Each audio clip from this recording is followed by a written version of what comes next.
Hey everyone, my name's Walter, and we're back to continue what I did yesterday. I will link to that video in the description and probably suggest watching it first. This is about a neckbeard. Neckbeards are those men who have nerdy interests, but are pretty awkward about them. They really shine when they latch on to women who don't like to say no though. Let's begin with classic neckbeards from Reddit, Magicbeard, part 2. In the first part, he bought her an expensive gift and then tore it up when she didn't accept it. Then he grabbed her phone and had to have it physically taken back from him. This can also be found on Reddit Neckbeard stories. Magicbeard 3, I finally snap. Note, I tried reconstructing the story as best I could, but some of the stories have been lost to time and alcohol. Alright, so if you thought I made questionable choices in my last 2 posts, then please take a moment to compose yourself, because this story is my worst yet. List of characters. Me, your lovely hipster author with the love of the nerdy persuasion. Magicbeard, our neckbeard in question. Bear, an absolutely fantastic guy. He loves BDSM, but he's not creepy about it. Tall, very heavy, and gives the best hugs, thus the nickname. Blondie. After part 2, Blondie and we grew a lot closer as friends, and he always stood up for me if Magicbeard was getting a little too much.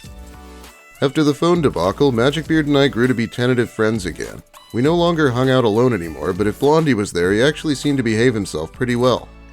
I guess he got intimidated enough to stand down. My story starts when I told Blondie about this alternative bar/club I liked in town. Picture the billiard room of a fancy vampire estate, add a dance floor and some strobe lights, and you have this place. It was more like your classic bar downstairs with a dance floor and DJ upstairs, so it actually wasn't uncommon for the regulars to come just for a conversation and a stiff drink. It's a weird vibe, but the people there are super friendly, even if they're a little weird, and they have some really unique drinks. Needless to say, Blondie was intrigued, and we planned to take a trip there that coming Saturday. Saturday comes, and I'm super hyped. The outfit I picked out was way too form-fitting for how the night would inevitably end up, but for a club they were appropriate. I sat outside waiting for Blondie to pull up. I didn't have a license yet. When I saw the headlights pull up, I raced to the car excitedly until I stopped dead in my tracks. There in the back seat was the one and only Magicbeard. Apparently Blondie told him about the night, Magicbeard had invited himself, and Blondie, being as nice as he is, couldn't say no. I thought to myself, well, he's been okay so far, maybe he realized how terrible he was being. Might as well try to enjoy the night. So I hop in the passenger's side, and immediately he starts. Magicbeard, you look really nice. Is that skirt latex or vinyl? Me, it's vinyl. Latex is really expensive. Magicbeard, if I got you something latex, would you wear it for me? Me, of course notice that he's here trying to give gifts again? My saving grace Blondie abruptly intrudes. Blondie, hey navigator, you gonna tell me how to get to this place or what? Aside from me giving directions, the ride stays stiflingly silent the whole way there. Once inside, I start showing both of them around and introducing myself to people. I grabbed myself a drink. The new guy at the front never ended up IDing me. I guess he assumed because I sounded like a regular I must be legal. Safe bet if you knew the crowd. Then introduced them to Bear. Now without fail, Bear brings a flog with him every time he goes to this club, the reason for which I don't know. My guess is because it's a good conversation starter. Well, at least it was in this instance. Magicbeard immediately starts going on about BDSM and about how badly he wants a submissive, and not subtly mentioning that he was a virgin. I start getting extremely uncomfortable, not really by what he's saying. It's not my business to judge someone for what they're into, but the way he was saying it made my skin crawl, so I decided to take Blondie aside and leave Magicbeard and Bear to their conversation. I am definitely wondering what kind of a conversation this guy had about being a virgin with the guy who brings a flog with him to the club. What a strange scenario. Blondie and I got into a pretty good conversation with another person, and I was starting to get a bit tipsy, so when Magicbeard appeared behind me, I didn't even notice. That is until I felt a sharp pain on my ass. Me. Jesus fucking Christ, what the hell was that? Magicbeard, did you like it? There Magicbeard stood with Bear's flog in his hands and a shit-eating grin plastered on his face. Me. No, dude, I did not. You know pain without consent is just fucking assault, right? What the hell were you thinking? Magicbeard. Fuck off, you don't even live the BDSM lifestyle like I do. Any submissive of mine would gladly take anything I do to them. Me, yeah, well, I'm not your fucking submissive now, am I? Besides, what the fuck would you know anything about that either? You're just some pathetic virgin with absolutely no understanding of how insanely creepy you are. The alcohol is a real MVP here.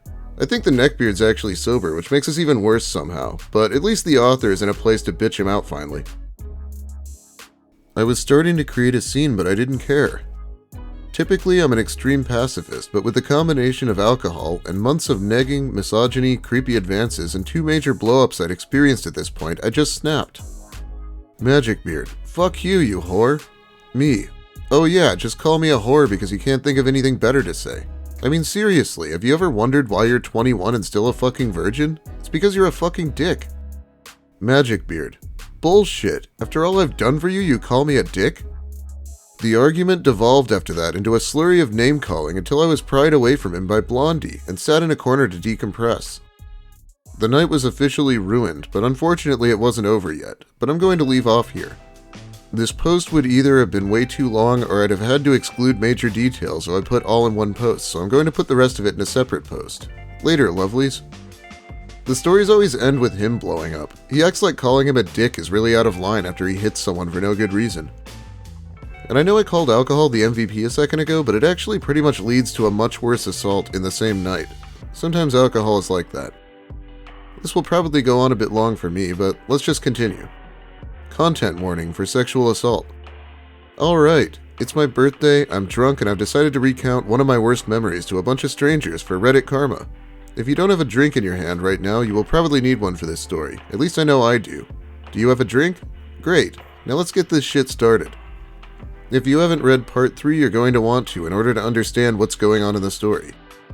Also, pretty much every quote in this story is paraphrased. I almost guarantee nothing I said was fully coherent, but I'm writing it this way for story's sake. Characters: me, getting drunker by the second, both now and in this story. Magicbeard, the asshole who doesn't understand consent. Something important to note, he was completely sober that night. He was under 21 at the time and he was carted at the door, unlike me. Blondie, the mediator of the group. Bear, the biggest sweetheart I know. Alright, where did we leave off? Ah yes. So after spending some time bitching to Blondie, I decided to grab a drink, and then another one, and then another one. At this point I really just wanted to forget the night entirely. I didn't worry too much about being drunk around Magicbeard because I fully intended to hover around Blondie, Bear, or the bartenders all night. Not the best plan, but I figured he couldn't do anything too abhorrent with someone around. Besides, he had already done the worst possible thing I could think of, and it didn't get him what he wanted. I gravely underestimated his creep levels. That being said, I got really fucked up to the point where some moments of that night are lost to me forever. However, the moments where I was lucid make me aggressively uncomfortable to this day. Well, the night took a turn for the even worse when Blondie gets a call that his brother is in the hospital getting his stomach pumped. I told him that he could go and then I would just find Bear and stay with him for the rest of the night. Of course, Blondie wasn't cool with me being left unattended for any amount of time, so he escorted me to the closest staff member, one of the bartenders, and asked if they could take me to Bear before running off. The rest of that time in the club is a blur, but in short, the bartender takes me to Bear. Both Bear and the bartender agree that I am way too drunk and should go home. Then Magicbeard walks up. Bear and Magicbeard talk for a while. It should be noted that Bear was not there when the flog incident happened, so he had no idea what Magicbeard had done or what he was really like. Then before I know it, I'm in front of my house, puking on my shoes. After a prolonged time of me being passed out or asleep, but most likely both, I woke up on the couch in my living room with a blanket over me and my shoes off, with Magicbeard just staring at me. Taken aback, all I could blurt out was, "What the fuck?" To which Magicbeard said something like, "You look really pretty sleeping." All I could say in response was, "What the hell are you doing here?" When he starts to get closer, trying to push the hair out of my face and says, "Well, who else was going to take care of you? But you know all this care and attention isn't free." I push him away from me and manage to say, "Fuck off, I don't want your attention," then rolled over and pulled the blanket over my head. I could hear him give an indignant huff and start to pace back and forth. I had this deep sinking feeling in the pit of my stomach. He'd been unpleasant to deal with before, but this felt different, more serious, more real. Not knowing what to do, I lay there in fear and tried to keep my eyes open as long as I possibly could, but no matter how hard I tried, my eyes would not stay open. Next time I woke up, it's pure horror. This fuck had pulled my shirt and bra up and was crouched next to me, staring at my breasts and masturbating. Now I'm not going to lie, I completely freaked out and froze.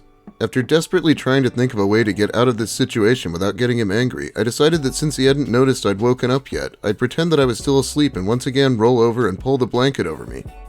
Like it worked so well last time. This time, however, instead of leaving me alone, he put his hand between my thighs. As his hand moved farther and farther up between my legs, the feeling of panic and dread filled me.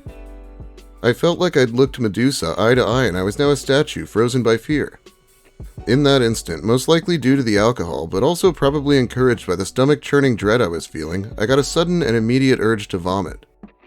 I felt myself unfreeze as reflex took over and I bolted as quickly as possible to the closest bathroom. In that moment, I was feeling pretty indebted to the alcohol. After evacuating whatever was left in my stomach hunched over the toilet bowl, I started to rack my brain trying to think of a way to get out of this situation. I was drunk and home alone with someone so sick of getting rejected that he was now totally comfortable with rape. Things were not looking good for me. I decided the best thing I could do was to leave the house and try to find a safe place to bunker down in. I knew a fair amount of the neighbors, and there was a 24-hour gas station a couple blocks away. I didn't know how he'd react if he knew that I was just sober enough to remember what he'd done to me, but I knew he wouldn't want me leaving the house. No matter how quiet I tried to be, the house being as old as it was didn't cooperate, the wood floor creaking under every step. I could hear him shuffling around looking for me, so I decided to bolt it out of there as fast as I could. I made it outside with the screen door slamming behind me, immediately giving away that I'd left the house. So I ran as fast as my legs would carry me toward the gas station. He was only about 30 feet behind me, trying to catch up to me and screaming things like, "Hey, wait," and "I can explain." But I just kept running in a roundabout way, trying to lose him. Thankfully, even though I was drunk and barefoot, I was pumped full of adrenaline and I knew the neighborhood like the back of my hand. So after about a block and a half of backtracking and running through people's backyards, I'd lost him. Once I didn't hear him behind me anymore, I turned and made my way over to the gas station. Once there, I told the attendant what happened and what he looked like, then immediately locked myself in the bathroom, huddled in a corner, and cried until daylight broke. P.S. For those who want to know, no, I never pressed charges, and I have my reasoning behind it. I don't regret the decision either. Also, please be respectful, this was a difficult story to tell.